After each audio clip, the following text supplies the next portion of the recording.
Ladies and gentlemen, I don't know what was more terrifying tonight. The violence in the ring, outside of the ring, or the look on Vampiro's face as he had that childlike grin on his face watching all the violence happen in front of him. Welcome back, everyone. Smash This Podcast is live, doing awesome lucha things, along with my brother here, Mr. Mile High Laz. How you doing tonight? I'm relatively spiffy, man. I am getting ready to consume an asinine amount of wrestling over like the next month. So awesome. I mean, not like that's any different than normal, but like I started looking at the schedule of events and it's like, holy cow, I've got some stuff coming. Okay. Yeah, I was gonna say. I mean, if it's any more than usual, I mean, are you usually you're like a spoon fed kind of guy? Are you like going from spoon fed to IV or? I'm more going to shovel at this point. So it's bonkers, man. It's like this last weekend I was up at freaking 3 a.m. twice for New Japan and just so much going on. That is a fan, sir. That is a fan. Dude, I like watching it live, man, because everybody's talking shit by the time the world wakes up, so I got to figure out what's going on. There you go. There you go. Yeah, especially depending on, who you follow and who is also, talking about the same stuff. Yeah, I can completely understand that. So, yeah, we're going to be running down Lucha Underground Season 3, Episode 13, Breaker of Bones. Oh, man. And there was only one match in this whole episode, and it was broken up into sections, and they had, like, little promos in between. It wasn't, they did it smart, It was slow paced, but it was crazy. Happier. What's that? The structure couldn't be happier. Like it was perfect. Yeah, because you got all the action from this week's show. You got a crowd favorite in Pentagon Dark, and on top of it, you also have the. You've got the debut of. This was great, man. Like I loved it, man. Like Vampiro deserves an Oscar. Yes. Like it's one of those things that he's so good at shifting gears mood-wise that it's like I don't know where he's at most of the time. I don't know if it's a gimmick or if he just doesn't want to talk to anybody. Yeah, like it's the episode started out with the promo where he meets Pentagon in the locker room, and basically to sum up the thing, he basically says that everyone eventually has to pay for their sins, as in, hey, someday you're gonna get what's coming to you for what you did to me at the end of last season, and but he also knew that Pentagon had a crap ton of stuff up against him tonight. He's got the gauntlet match. So, he wasn't, it's psychology with Vampiro. He's being used to perfection. Like his interactions, the way that they're utilizing him, like, I don't think they could have done a better job with him so far. Oh, yeah. Yeah, and especially throughout this entire episode, how he starts out calm and cool, just kind of giving him letting him know what's up. And then he's ringside moments later with Matt Stryker, and he's got this look on his face. Yeah, he's got that 100-yard stare. Oh my God! And Stryker's like, are we doing this? He's and Vamp's just giving him nothing. It's like, oh, and when Vamp gets like that, I don't know about you, man, but if I was Matt Stryker, I'd be wanting an adult diaper. Let me tell you, man. It's one of those things where it's like, I don't know, like Vampiro is so natural. It's like I don't know if he's just talking shit half the time or if this is scripted. Like, even in the backstage segments, because there's no hits to him. Like, most of the time, if you're saying someone else's words, there's a stumble. I mean, most people, that's not a natural thing. But with him, like, if he's not just shooting half the time, I'm impressed. Yeah. Yeah, and I'm sure some of these guys have some kind of freedom. You know, I'm sure they do some kind of bullet points, be like, all right, this is what we're trying to do with this promo. This is what we're you know, I'm sure they're, depending on who's talking to who about what. For example, the stuff with Katrina and Jeremiah Crane, I'm going to just kind of jump around here as far as the promo stuff. The stuff with Jeremiah Crane and Katrina, I'm sure that was more scripted. You know? Oh yeah, but the thing is I think there was scripting to a point, but I think it was just like, I think that was bullet point, because you could kind of, I mean, the thing is with the way that Jeremiah Callahan talks. What else do you like to call him? You just get it out of the way. There we go. Okay, we're better now. All right, we're good. Got that out of your system. Speaking of that, I've got my Space Cat towels ordered and my Space Cat shower curtain. Yes. Did you say towels and shower curtain? Yes, I've got 2 space themed towels with a space cat with a cat on the moon shooting lasers out of his eyes, and I have a shower curtain coming that's a cat in a astronaut's helmet, because I'm a 37-year-old man-child and I don't give a shit, so it's okay.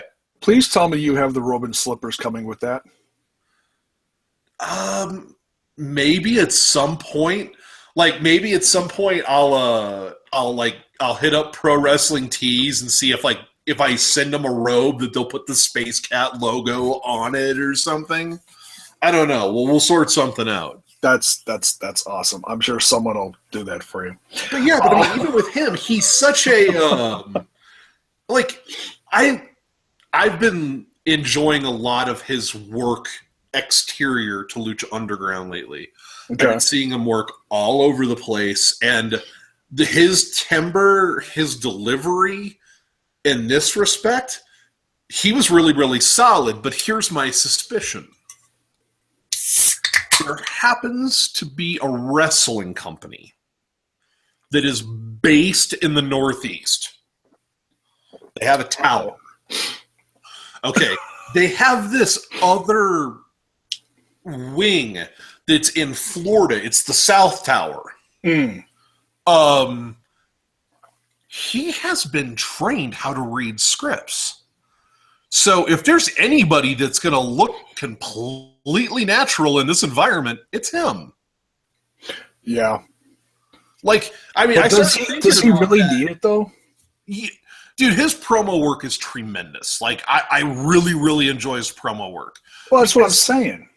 I enjoy his promo work, but at the same time, it's like, even if they did hand him a script, he could put it in his words. So it's like, so he's kind of got the inside line on that, where the rest of these guys are coming out of AAA, or they're independent or wherever.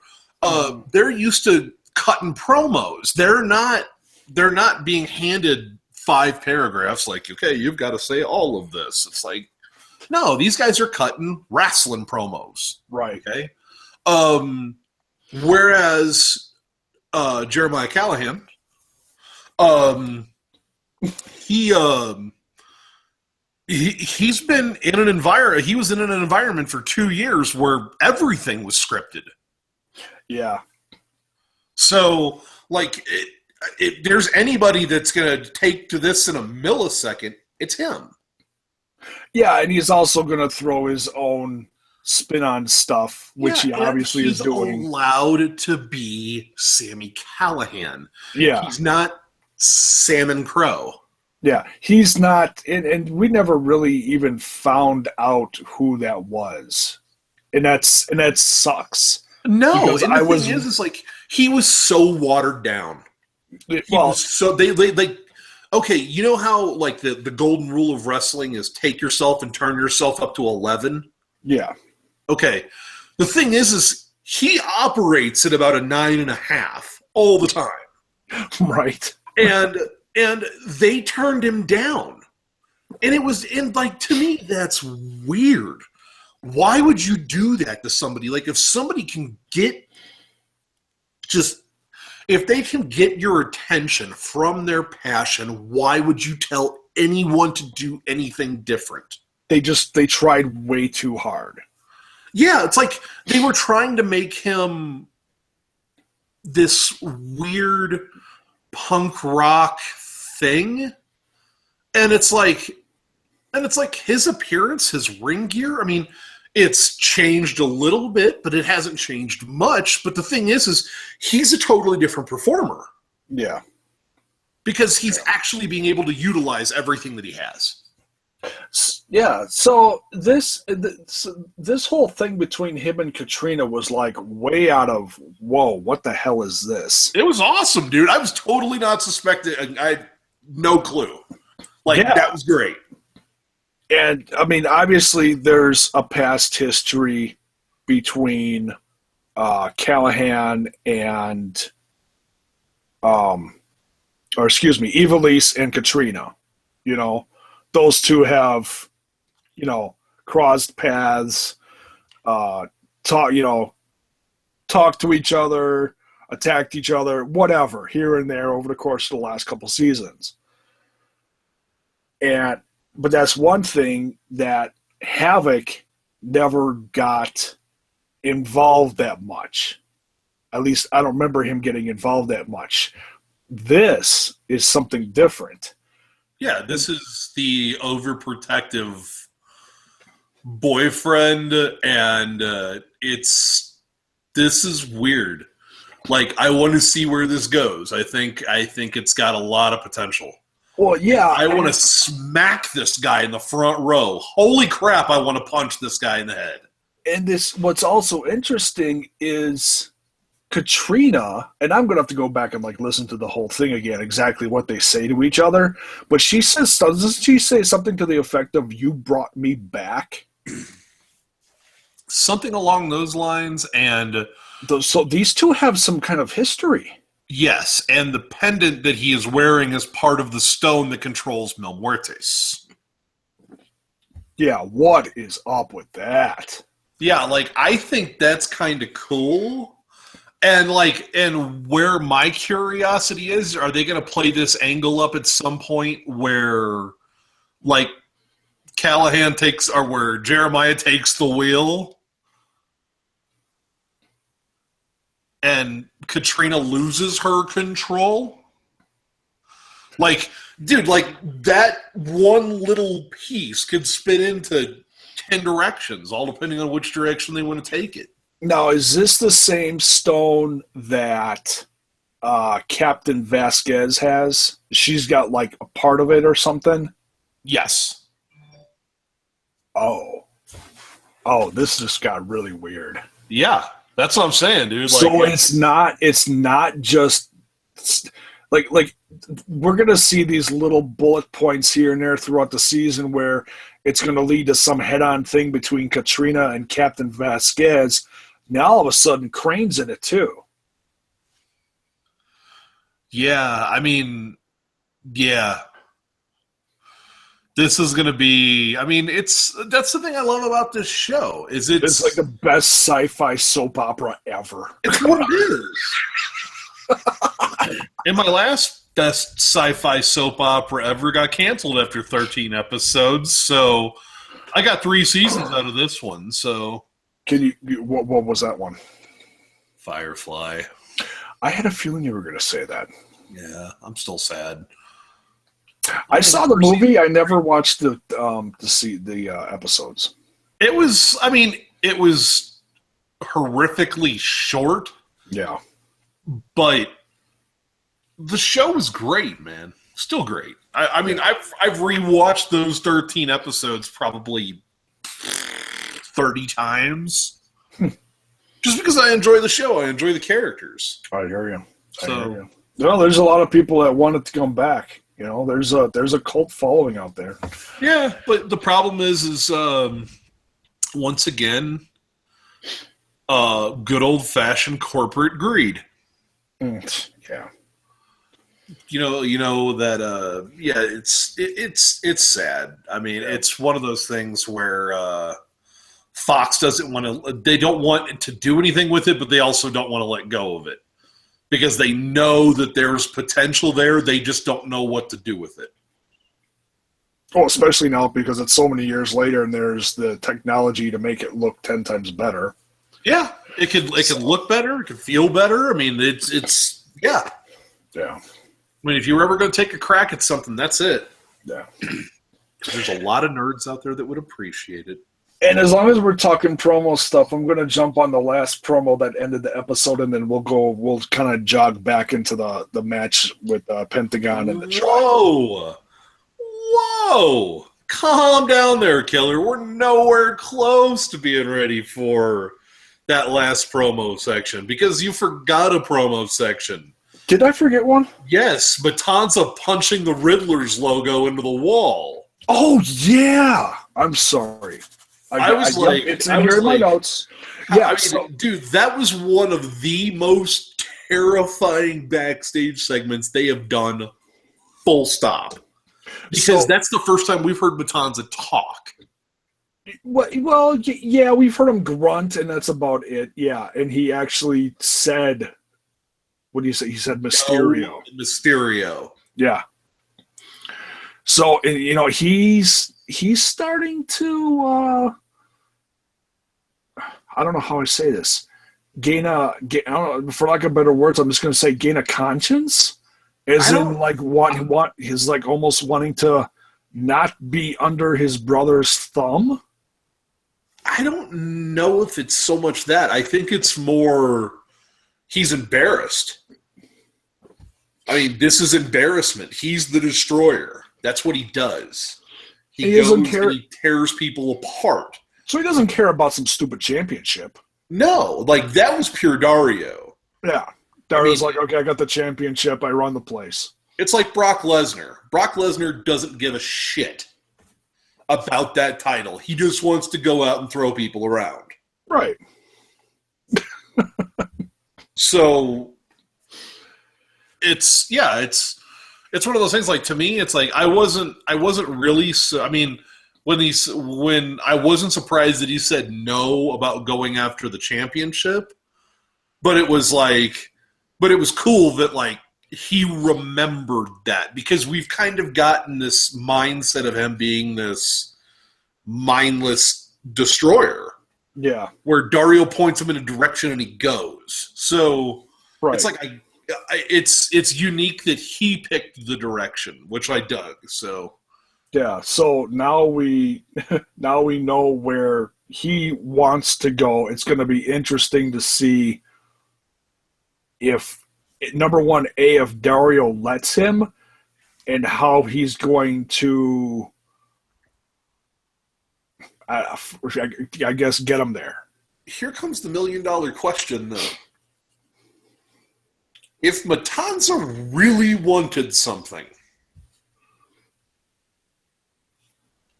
Dario couldn't come close to stopping him. Like, not even close, not even a little bit. No, but it's also interesting. Dario's got that goofy-looking key that he wears around his neck. That's got to have some kind of, not necessarily power, but it's got to mean something. That's got to be like a major crutch for Matanza, you know? I would assume so, but at the same time, it's like Dario's got that around his neck at all times. And last week, he catapulted Dario into a wall. Or 2 weeks ago, rather. Yeah, remember when he stormed out and he smashed him into the office? That necklace meant nothing at that moment. Yeah, he threw him down and took off, and then that was the last we saw of him there. Yeah. Yeah, I mean, So yeah, it's not all is going to be well between these two. So it's going to be interesting to see if Dario can wrangle him back in, gain his control back, or is Dario going to have to bring in an outside force to destroy his own brother? Who knows? Yeah, and then we also get to ask the age-old question of what's the box. And remember, the pretty blue light. we haven't seen a Tejano and Cage match in what, 3 weeks? Oh yeah, that's coming, and that's nice. So See that, and that's nice. And the thing is he's like, I've got the perfect host for that. Now, if we were going to make an assumption, now granted, Tejano, sexy man beast, but there is a difference between Tejano and Cage. Oh, see, now I'm assuming he means Cage. Oh yeah. So my thing is he gets all hopped up on blue glow juice. And him and Matanza, what? Like, yes, I'll watch it. So Cage with supernatural blue glowing powers versus Matanza. That would be awesome. Because the thing is like, we've seen a lot of what Cage can do, okay? I watch him extensively in the indies as well. Oh, yeah. He's very talented. But the thing is he holds so much back. Like, he can get crazy. And we've seen him get crazy, but I'm saying, he will do things that you will look at him and go, a guy that looks like that is that shape and that size shouldn't be able to do that. I mean, I have seen that guy do a bottom rope springboard moonsault. You know what I'd be curious to see? Exactly what he was doing down in FCW when the WWE got rid of him. First off, he was nowhere near the Cage he is now. Nowhere close. Yeah. I mean, as far as physique, if he would have looked the way he did now, Vince would have found something for him to do. No, he would have been champed 5 times over. Yeah. They would have found something for him to do. But he wasn't exceptional at that point. He was good. He was real good. Yeah. But he wasn't exceptional. Like, they didn't see it in him. Not yet. And then he went out and became the fucking machine. Yeah. And that persona is Cage turned up to 13. Yeah. I mean, it's like, you're talking about a guy who performed in Mexico City in a Trump t-shirt with on the back had The Wall. Okay? This guy, he gives as many fucks as Daniel Bryan does, which is exactly 0. I've heard about that, the gimmick he did down there, yeah. He's one of those guys where, like, they could make him a monster. Full-scale monster. Completely. And with glowing blue eyes. And it would be glowing blue eyes. Well, the thing is, dude, you're talking about guys that are in Hollywood. Like, we're not dealing with a bunch of schlubs that call themselves an entertainment company when they're not calling themselves what they are. Yeah. These guys do special effects and things like that. Like, I can guarantee, like, he'll come out in some contacts of some kind. Oh, sure. They will make that a focal point so everybody realizes he is not what he was. Yep. So, yeah, dude, like, this whole season, it's like, dude, every week it gets better. Oh, yeah, we're introduced to new and different things. Like, this week was ultra violent, but the promos in between the matches were like, whoa, yeah. Yeah, and then you go to the closing promo. Yeah, Vampiro wakes up Prince Puma from sleeping, and it looks like with all the candles and stuff, it looks like Prince Puma woke up in Vampiro's dojo. That's kind of I'm getting that vibe. I could be wrong, but I think that's where he woke up. So why Prince Puma woke up there, I'm not sure. I could be Why wrong. not? But It yeah, was a hell of a party, dude. I mean, things got crazy. Mill dropped off a coffin. Shit happens. Oh, this is yeah. It's like when it faded to black when he was saying "Come with me." What it cut off was like, dude, I got pizza rolls in the fridge. That's what they cut off. Oh, So, dude, this is actually they're both coming back off of a blackout drunk. That's what this is. and Vampiro was in full blown Vampiro mode with the makeup on. Oh my god. Oh, dude, I love Vampiro, man. Like, he's a guy that like they use him just the right amount. Yeah. Like that to me is like if you are going to have an on-screen authority figure, make his appearances small and make his appearances meaningful. Yeah, and they're using him a lot more this season than they did last season. Because I think that's where we are in the story. I think you'll kind of see him come and go. Yeah. But it's just where we stand now. Yeah. I mean, it's kind of a play on the first season, but it's so much more. Oh, dude. It's so good, man. Yeah. Like I like Lucha Underground makes me legitimately happy as a wrestling fan. Some people they want to knock it. They like, oh, you know what? I can't suspend disbelief that far. And I'm like, you have believed that a guy was dead for 25 years. Right? You believe the guy was dead for 25 years. You believe that Sergeant Slaughter became an Iraqi sympathizer. What the fuck? It's like, how is this too far?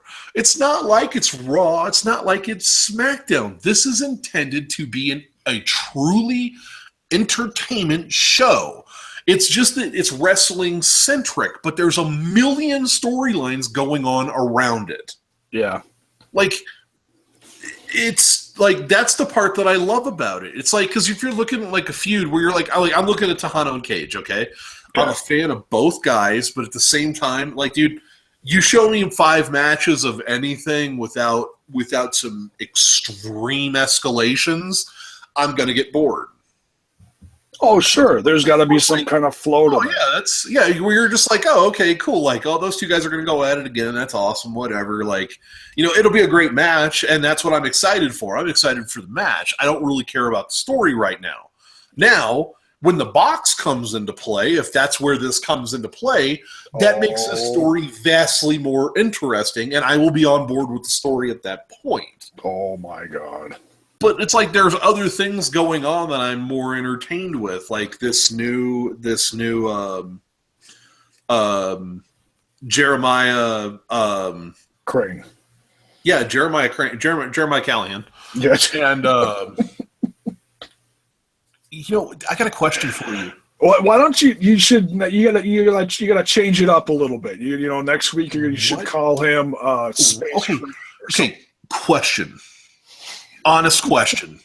What is up with that dude and Bird last names? With who? What is up with that dude and him having Bird last names on television? Oh, as in he was Crow in NXT and now he's Crane. Crane. Yeah, dude, like he's gonna be in like another wrestling series and he's gonna be like Pigeon. Or like Eagle, like, oh well, at least you're moving up the food chain, man. Well done, well done. I'm thinking Dove. I don't think he's that kind of guy. I don't No, think he's okay. very. I don't think he's very huggy. Yeah. No, Yeah. doesn't strike me as that guy. He likes to throw a lot of knees. I think it's the producers of Lucha Underground going,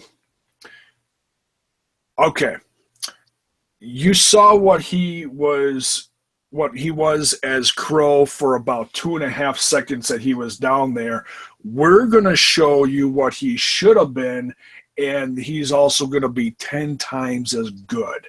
So I think that's part of the producing team, aka Krista Joseph and his buddies down there, going, yeah, nice try.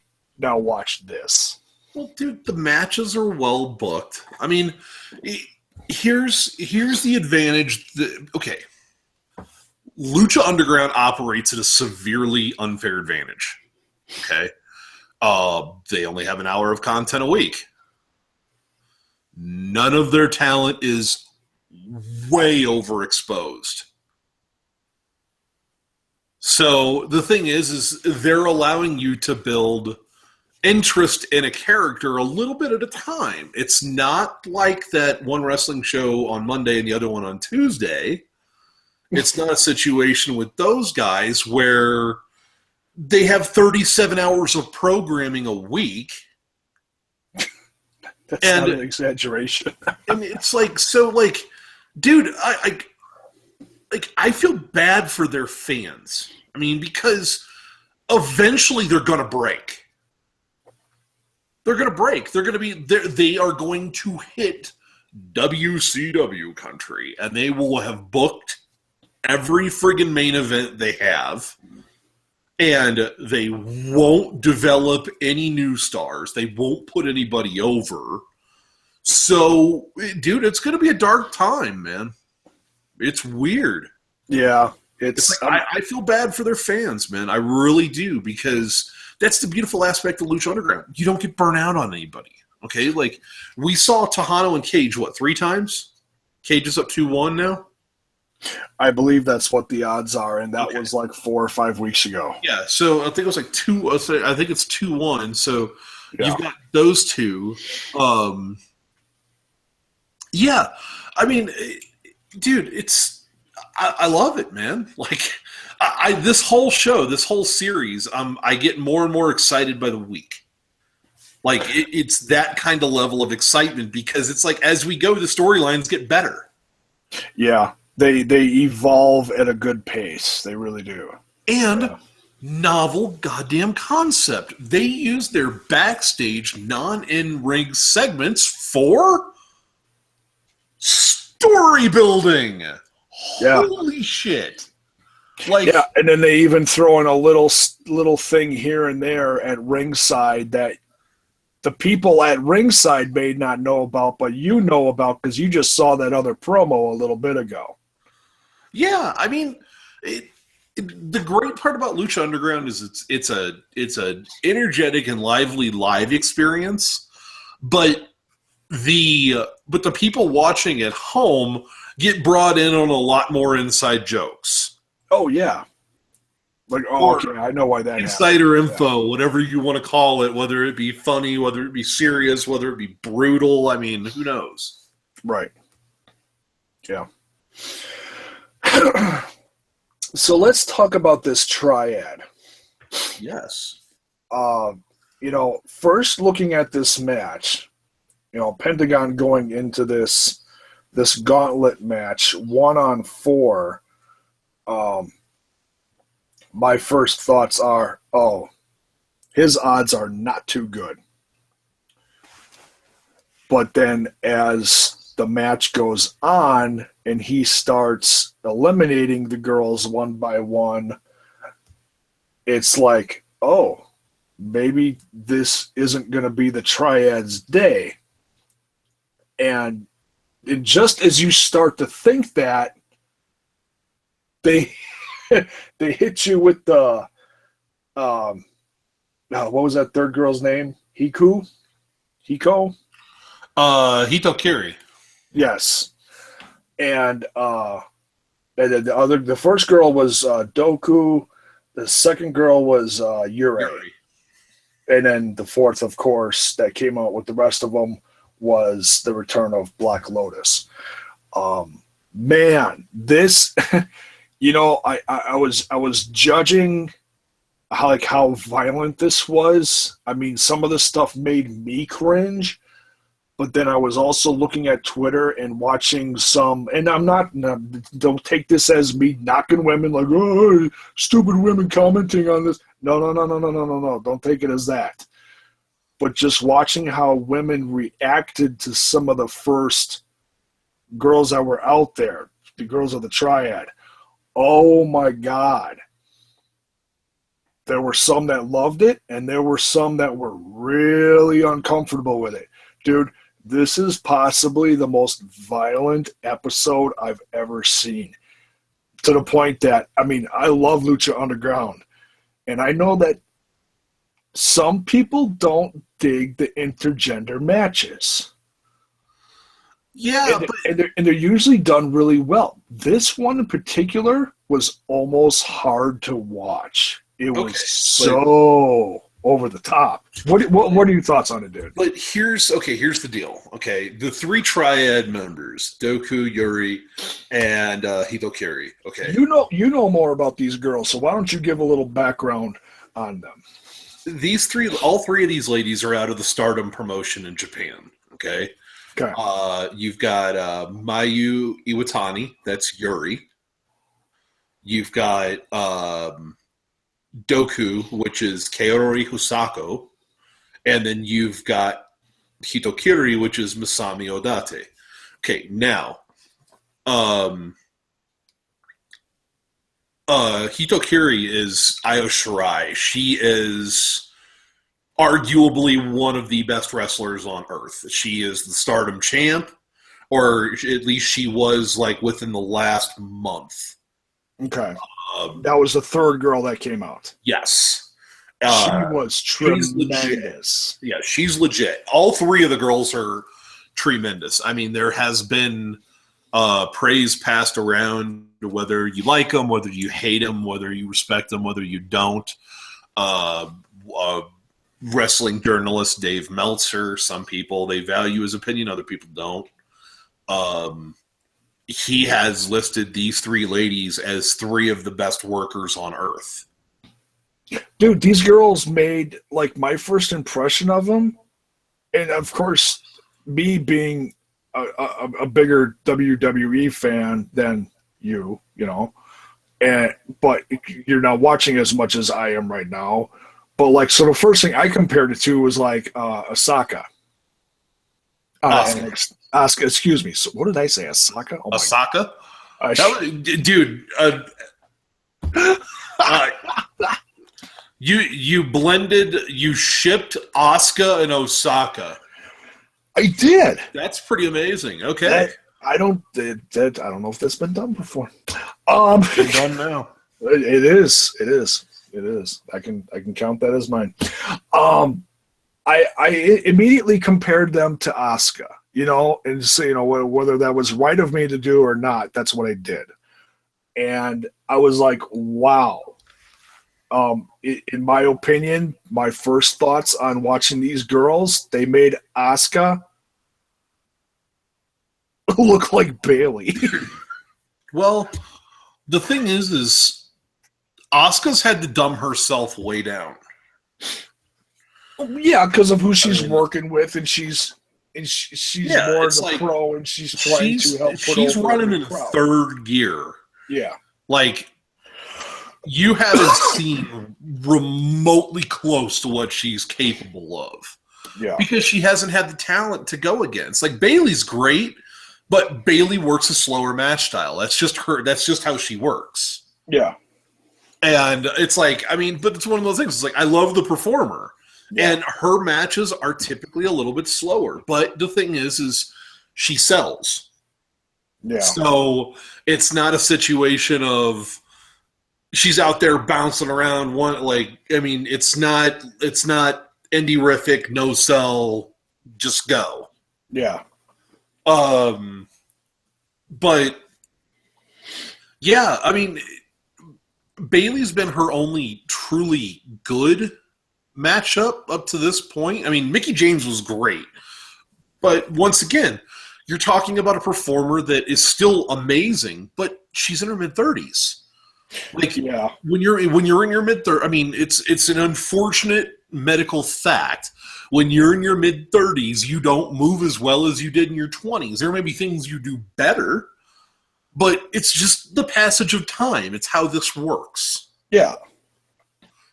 So it's like, with her, it's like, I give her a pass because I think they have her turned way down. No, I understand completely what you're saying. Yeah, because of who she's working with, and yeah, I'd would have to research and actually see more of Asuka's international stuff. But you also have to remember, here's the other key thing, okay? Like, I know everybody was real uncomfortable with the chops. Okay? Yeah, I know everybody was real uncomfortable with that, but with that and the kicks, like literally, like to the other side of the ring, was like, oh my god. But you also have to remember, where are these ladies from? How did they get trained? Yeah, and these girls, like, they trained with women, but the thing is the women over there work like the men. Yeah, they do. So a chop that you would look at the WWE and go, oh my god, you don't do that over there, because, I mean, dude, it's like, you watch, like, I mean, chops are such a part of their wrestling. It's like, I watched Makabe and Ishii literally stand toe-to-toe and just throw chops at each other for like 4 minutes. Just as hard as they could throw them, dude. I mean, it was unreal. So it's like, everybody's like, oh my god. Because, like, in America, you look at that and go, whoa. Yeah. But when you look at it in comparison to some of the stuff you see in Japan, it's like, yeah, that is gonna smart, but that's probably nowhere near the worst she's ever taken. Just being honest. Yeah. Because, dude, she works with Aja Kong. Come on. She's worked with Aja Kong before. Trust me, if anybody in the world can throw a chop, it's Aja Kong. Like, talking a far more talented Nia Jax. Okay. A far more developed Nia Jax, let's say that. Okay. That similar body style, super strong, but it's it's more a situation of like, dude, she's brutal, man. Yeah. Like, she is brutal to watch. And it just amazes. It amazed me 2 weeks ago when I saw these girls coming out of nowhere, and how they, took care of Pentagon Jr. And then we get this match of the 4-on-1, which it was, like I said, the violence was cringeworthy at times, and yet amazing what these girls went through, and also what they did to Pentagon Jr. It was crazy. It was some of the most intense stuff that I've ever seen from just in wrestling in general, and especially this brand. And we've seen some crazy stuff from Lucha Underground. Yeah, but it's okay. I mean, it's this. Okay, all right. I'm sorry. This is gonna ramble for a second. Okay, the problem. Okay. All right, ladies. If any of you are listening, because you're not, if you are listening, I'm baffled and I need help. I need help because we're in this weird, excessively PC age where everybody's hypersensitive. Okay? I mean, we got weird shit going on in the world right now. Like, everybody's on edge. But at the same time, like, you've got some ladies out there like the Marky Smark and Demon Diva and Gabby from the Fans Podcast and Mimi and Rebel. I mean, smart female wrestling fans. Yeah. But we're in this era where don't worry about being offended. Somebody else will be offended for you. Okay? Right. It's this bizarre time where it's like, okay, ladies, all right? These ladies knew exactly what they were getting into. They signed the contract. They read the script. They didn't do anything in that ring against their will. So to me, that makes it a completely different scenario because this wasn't, I mean, it's like, I know what people are concerned about. It's the appearance of domestic violence type situation, man-on-woman violence. But the thing is at the same time, you've got girls preaching girl power. You can't have it both ways. You can't be the delicate flower and the warrior. You can't do that. I mean, there are very, very few women that can pull that off. But at the same time, it's like, these women are warriors. This is what they are. This is what they do. Okay? These women are warriors. These are not housewives that are offended. These are not excessively sensitive college students that are offended. I mean, these ladies do this for a living. They're warriors. They are living the warrior's way. But that's one of the tremendous things about this brand, though, is every woman that's come across in this brand, with like the exception of Famous Bee's beautiful Brenda, every woman that's come on this brand, from Mariposa to Sexy Star to Evilise to Johnny Mundo's valet Taya, all these girls have their own unique way of kicking ass, and can take an ass kicking too. And that's a great, that speaks volumes of a Robert Rodriguez, or who's the is it Robert Rodriguez? No, that's the wrong name I'm thinking of. Help me out here. Give me a lead. The guy that runs the El Rey Network. It's his baby. Robert Rodriguez. Right, it is Robert Rodriguez. Okay. Yeah. If you know anything about his films, that's who he casts for his female leads. Is always someone very strong. Yeah, you know? Like Selma Hayek and From Dusk Till Dawn. Yes. Not only beautiful, but deadly. Yeah. This is pure Robert Rodriguez, 100%. Like, you know what? I didn't view it that way, but you're 100% right. And this seeing these girls come down to the ring, and that was the first thing I thought of. I'm like, man, this is someone new. Someone new to the show. I mean, granted, they did their debut 2 weeks ago, but everybody was scratching their head like, what the hell was this? Now we really get to sink our teeth into these girls. We get to see how tough they are, and holy crap, are they tough. And, we also, with the thanks of guys like Vampiro and Matt Stryker, get to, see, who they really are, a little behind the scenes stuff, And then, if they listen to this podcast, they, can get to, hear you say even more. So here's the difference between those ladies and the ladies in the WWE, for the most part. I'm not going to say all, but for the most part, okay? These ladies chose wrestling, okay? Yeah. That was their choice. They went to wrestling, okay? It wasn't a situation where they were selected as a bodybuilder, or they were a model, or they were a fitness athlete, or they did whatever, okay? Like, these women are wrestlers.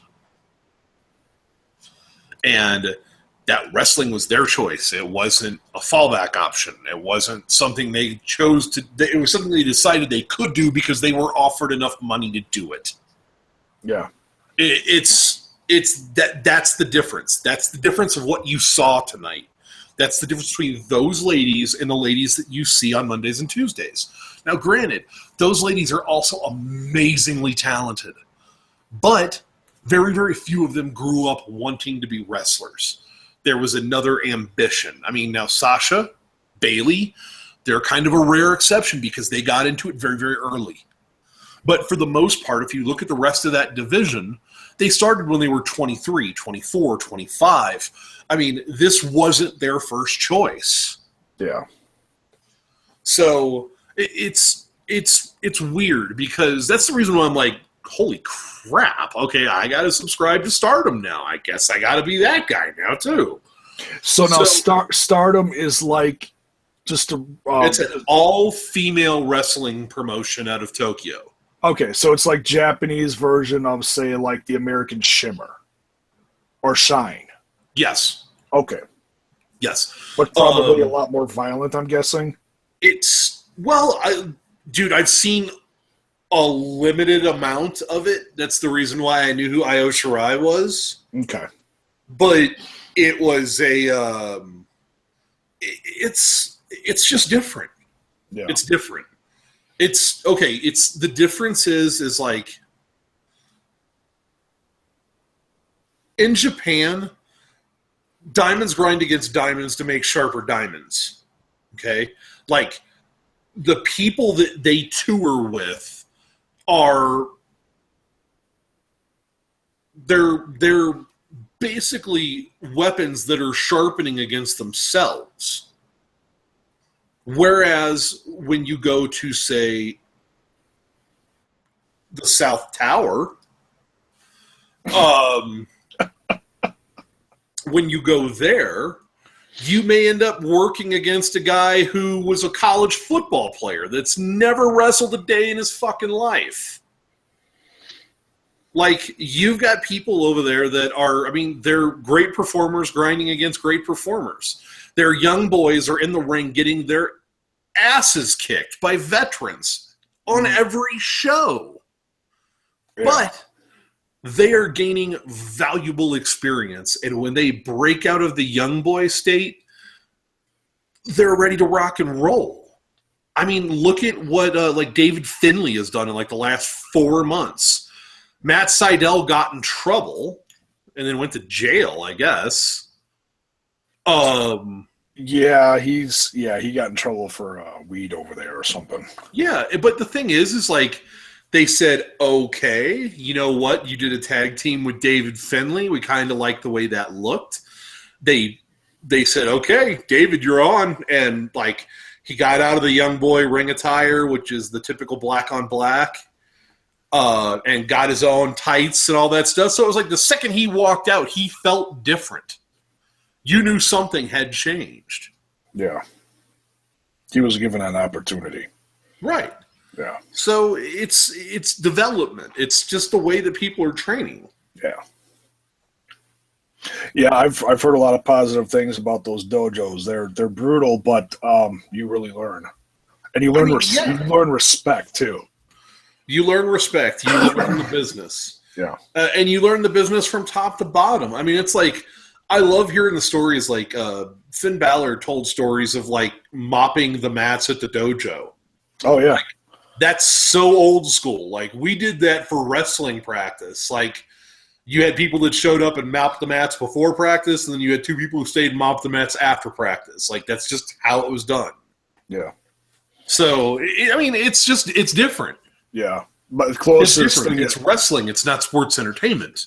The closest example that I could see of that right now is, you know, I've seen New Japan on and off the last couple of years, and I always saw, you see the young kids at ringside watching, learning, you know, jumping in at the end of the match and, you know, helping out, clear the ring and whatever.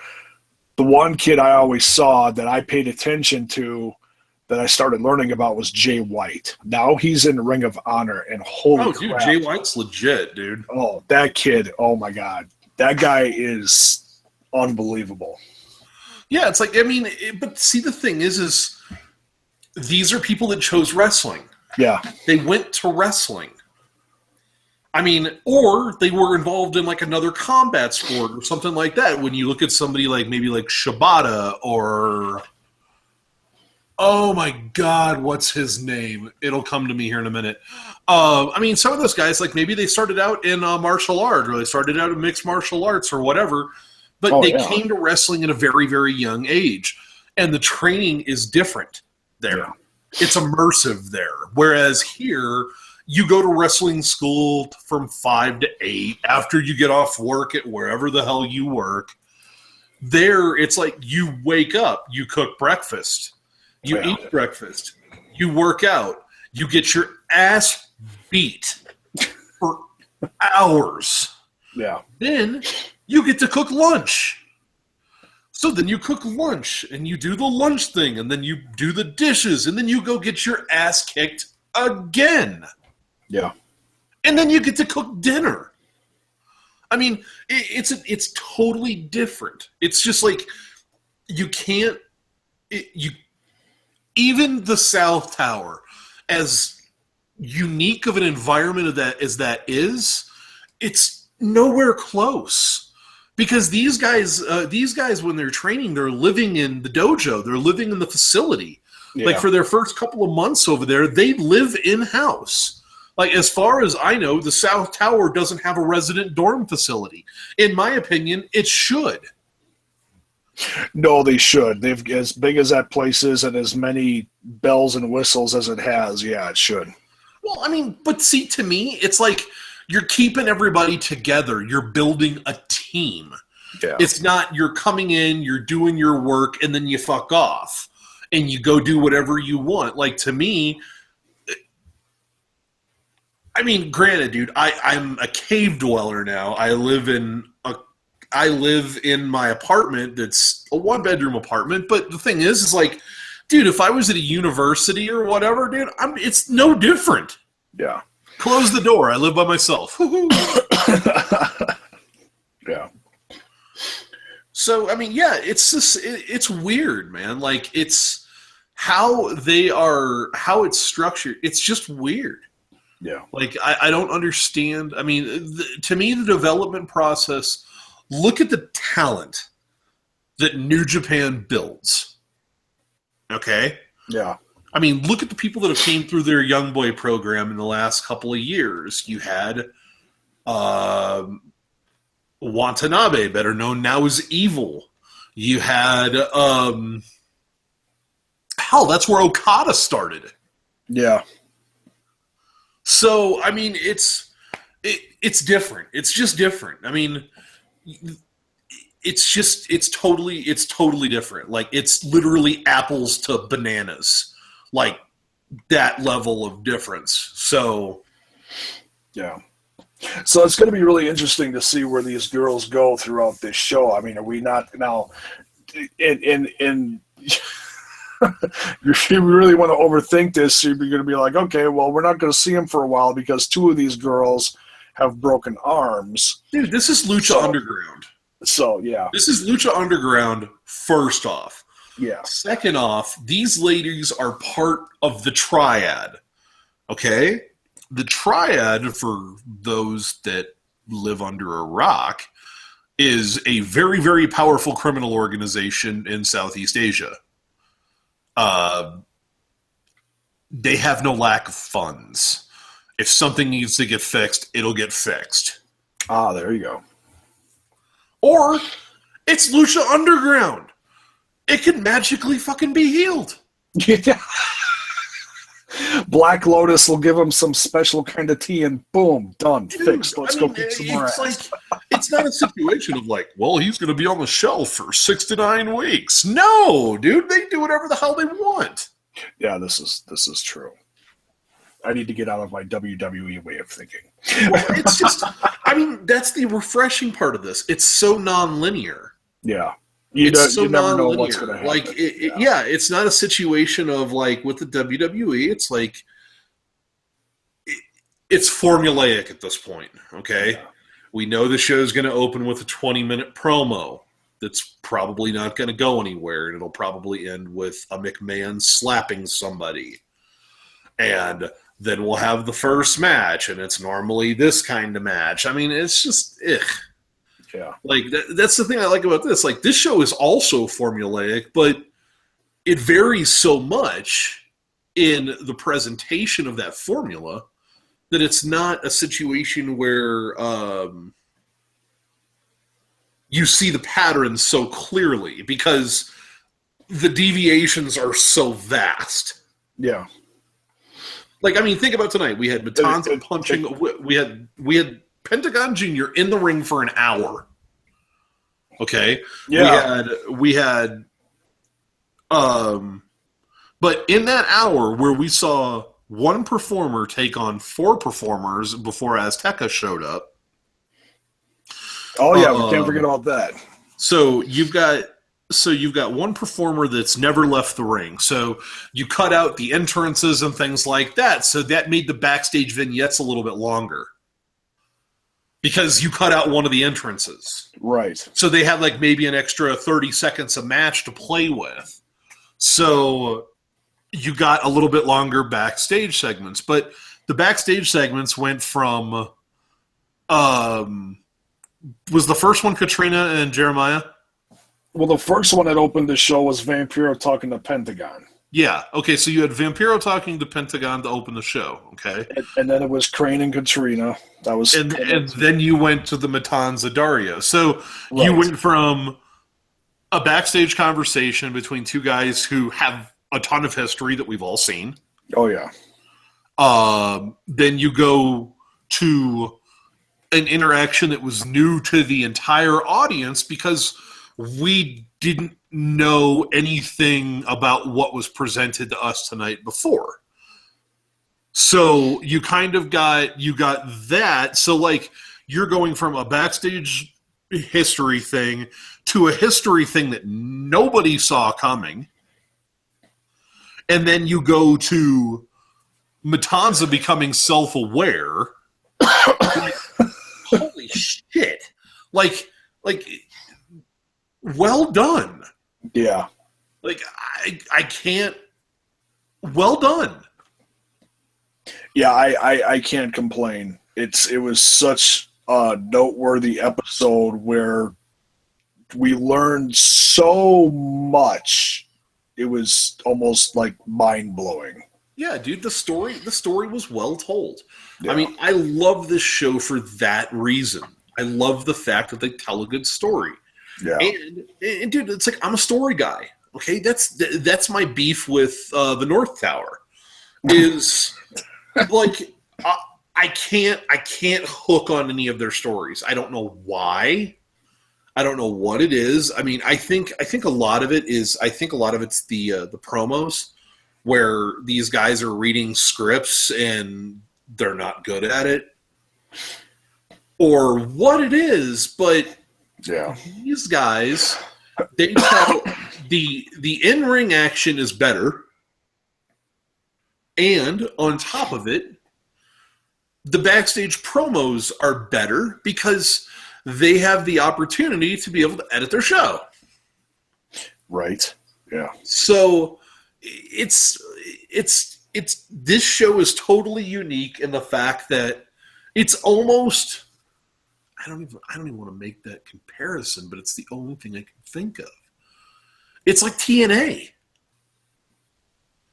I They hear get you. together, they film every 2 or 3 months, and they'll do 3 or 4 days of tapings, and then they scatter across the world back to whatever they're doing for 2 or 3 months, and then they all come back together again. So it's right. Yeah, I mean, and it's awesome. Like, I mean, I like the fact that they tell such a coherent and cohesive story. Yeah. Like, I enjoy that. I enjoy you valuing me as a viewer and and dropping those Easter eggs for me to find. Like, I enjoy stuff like that. Reward me for being a fan of your show. Like, loop me in on an inside joke from the first season that maybe some people haven't seen. Like, that to me, like, that kind of stuff is great. That was the reason why the North Tower was so much better in the era of, like, Heenan and Monsoon. Or even JR and the King. Yeah. You had two personalities that graded against each other, but there was a mutual respect there. They brought out the best in each other. Exactly. Yeah. They brought out the best by giving each other their worst. Oh, yeah. It's just like, it was, I mean, it's unique in that respect. I mean, that's the reason why, like, dude, Matt Stryker, tremendous. I don't know where he learned to commentate all of a sudden, but he's so much better than he used to be. Oh, yeah. Like, when he was interviewing people during the first couple seasons that were, like, slit-worthy of NXT, before NXT became what it is now. What do they call it? Redemption? Oh, my God. Where, in NXT, for a contract, you had to jump barrels and pick your nose a certain way. Back when NXT was embarrassing. And Matt Stryker was like the interview, basically the host of the show, one of the hosts. And yeah, dude, like, his commentary's gotten good. And his ability to be able to work with the personality that is Vampiro makes it even better, because it's Vampiro. It's like, the thing is with Vampiro, it's like, I don't know if he's acting or shooting. I think it's a little bit of both. I mean, like, that's the part about him that I love, is the fact that, like, I know this is a scripted television show. I know I'm supposed to suspend disbelief. Yeah. Mainly due to the fact that we have a person that's a dragon, and we have a person who lives in space, and we have a dead guy. But he's also the guy in space is also a time traveler. Yes. So needless to say, I've already suspended my disbelief that far. And then I'm starting to understand that there might be a few more people that are time traveling as well. Yeah, I mean, is their whole, I mean, dude, I want to see a tag team of Paul London and Jeremiah Crowlahan. Oh, dude, I'm glad you brought up Paul London, because I found out something interesting this week. That he has an amazing cod piece. You saw Hey, that? Did you see that he posted that photo of him holding onto the ropes, basically dead manning? Oh, yeah. When he took that super kick, and he's like, caption this. And I was like, he's standing there. I'm just like, I just responded back with a meme. I have the weirdest boner right now. Yeah. And he's just like, that's a little bit more accurate than I care to admit. Yeah, Lucha Underground posted that picture and they said, caption this. So I commented on it. My response to watching Lucha Underground every week. Swing! Dude, I mean, I love Paul London, man. It's like, I love those guys. Yeah. And it's like, I mean, the thing is like, and that's the great part about it, is they're bringing these guys in and they're not making them deviate from themselves. Yeah. Yeah. Like, they're letting them. Puma's turned down a little bit. He's a little bit more heelish than what he normally is. Yeah. Especially this season. Yeah. But it's like, I mean, like, the Mac is the Mac. Oh, yeah. The Mac is just a blast to watch. The Mac is the Mac. It doesn't matter where he's performing, the Mac is the Mac. Yeah. No, what I was going to mention is the gentleman, for those of you who don't know this and are inquiring as to who are the two masked people alongside Mr. Paul London, this, I guess you could say him leader of the rabbit tribe or bunny tribe or whatever they call it. The gentleman with the mohawk mask with the black T-shirt is none other. Are you ready for this, dude? The one, the only Cisco. I thought it was Bill DeMott. I was going to go with Hugh Morris. Oh, dear God. Like, if there was ever a time for a Hugh Morris comeback, it would be here. Right? And the other gentleman with the checkered gear, head to toe, with doesn't he wear a cape or something too, or something? I don't know, something like that. The third one is formerly Sinestro de la Muerte. Dude, he looks bigger. That was the reason why I didn't. His body looks bigger. Well, and when he was Sinestro de la Muerte, he was like, you saw his body. Like when your body's covered up, I think it shrinks in a sense, or it looks. Yeah, you're right. It looks different. Yeah, he just looks bigger. Like, I would never have guessed that ever. Yeah. Also, I think he's also called something Loco. But anyways, so yeah, just wanted to drop that for those of you who are inquiring as to who these some of these newer characters are. Oh, on a totally different note, dude, the White Rabbit is popular this year. Really? Because you have the White Rabbit tried Lucha Underground, and I just saw the trailer for the White Rabbit Project. The White Rabbit Project is Cary Grant and Tori from the Mythbusters. Oh, and I've heard of that show. Netflix paid for them to do like an educational myth-busting style science show. Oh, so they're coming back. Yeah, but I think they're going to be, I mean, the difference is they're probably playing with a lot more money. Could be. So I'm excited. Like, they're posting the whole season on December the 9th. I think I'm going to take a binge day. Why not? Who knows? Hey, that's the cool thing to do with Netflix, yeah. Yeah, hopefully there'll be one more thing that Lucha Underground can do too, is get on Netflix. But it's like almost everywhere now. Like everywhere you look, there's some way of watching it now. And that's good. I mean, yeah. Well, I say that because AT&T finally got on board and got the El Rey network. So good for them. About damn time. Because I used to have AT&T cable last several years, and as soon as I got into El Rey network, I tried to find ways to watch it, and had to switch. So TV.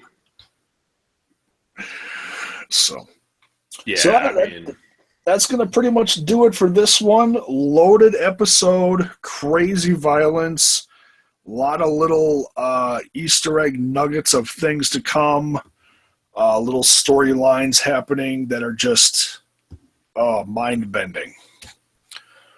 Any other thoughts before we throw this one back to the electric company? Space Cat. And that's how we love to wrap up this one, because I think that's one of Laz's favorite ones. Thank you all for listening this week. Like I said, insane episode. Love to hear your thoughts on it. As soon as this hits the old YouTube, leave your comments below. And, because this was a different kind of episode. I think it was a crap ton more violence than I think a lot of fans were used to. But, so yeah, would love to hear your opinions on it. So drop okay. that. So I'm going to drop I'm going to drop a plug for a promotion that I enjoy the shit out of. Go for it. If you enjoy the intergender matches, if you're not one of the squeamish, okay, if you enjoy that, and if you like to see it done well, Beyond Wrestling, they do Beyond Demand on YouTube. It's like $8 a month. It's $8 I will gladly spend because that's where I get to see the absolute freak of nature that is Keith Lee. Oh, there you go. He did an intergender match that I think they might have posted on YouTube for free. He did a match with Kimberly. Or should I say Kimber space Lee. Okay. It was brutal. Yeah. Well, Keith Lee is a big guy. Oh, dude, Keith Lee is a monster. Yeah. He's a 6'5", 332.4 pounds. He's one half of that tag team that's in Ring of Honor right now, right? Yes. Yeah. That's what like. The thing is like what you've seen him do of Ring of Honor is minimal. Okay. Like if you like hyper athletic big men and you like intergender wrestling and you like to see great independent talent from around the world and all over the country, check out Beyond Demand. It's totally worth it. Where are they out of? They are out of, I believe, Providence, Rhode Island. Okay, so Northeast. Gotcha. Yeah, they're Rhode Island. They do Rhode Island. They do Boston, or they do Massachusetts. They do a couple of different areas up there. I mean, it's great fun. It's the wrestling I enjoy. It's like wrestling is best enjoyed with beer and friends. There you go. So, and it's like it's an open floor feel. It's more punk rock, less sports entertainment. Not a bad thing, folks. There you go. And I will also be doing a thing with the two gentlemen from Gift of Podcasts. We'll be recording tomorrow morning. We'll be up, I'm guessing, somewhere within the next couple days. They're doing kind of not a best of year-end thing. It's more of a round table, and each week is a different subject. This particular week I'll be joining them on is tag teams. So, where it might be a little bit more WWE based, I'm going to be throwing in a few Lucha Underground teams as well, just for a plug there. So, go check that out, the Gift of Podcast. I'll be on there. And anything else, Mile High Lads? I'm good. Good? All right. I'm outstanding. You're good. I'm good. We're going to get out of here. Thanks a lot, folks. We'll see you real soon.